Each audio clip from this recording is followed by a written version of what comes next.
feel like what really draws people to this this movie is that it is for all ages. It's not you know, it's not just for the younger kids and not just for the teenagers, but for the moms and dads as well, because it just reminds you that no matter what, home is what's the most important thing. You are who you are because of where you're from and the way you're brought up. And it's just important to always remember that and remember, you know, remember that feeling of just being so comfortable with just the simple things and not have to worry about anything else.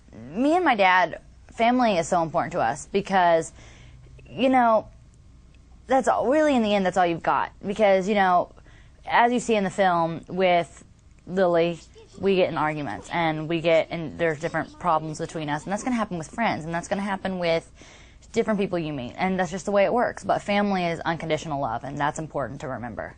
Our show goes, you know, 9 or 10 months out of the year, so this was just a few months in Nashville, and it was fun because we actually just got to have some time to like really hang out and just enjoy Nashville. We loved going back home because it's time where we live on a 500-acre farm, and we just go out and hang out, and we lose track of the day.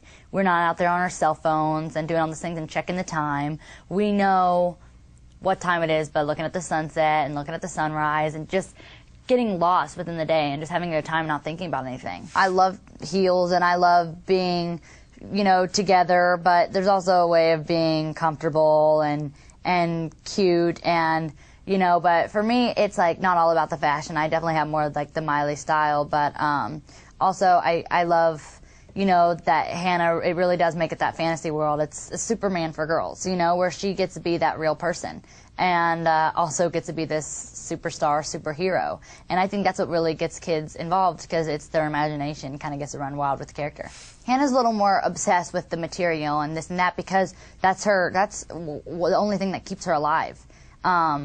She's just a normal girl if it wasn't for the wig and the clothes and whatnot. You know, if she didn't have those things, she wouldn't be Hanah. So that's important, and I think that's a little different for me, as I am who I am, not because of what I wear, but because of, you know, what my heart is like.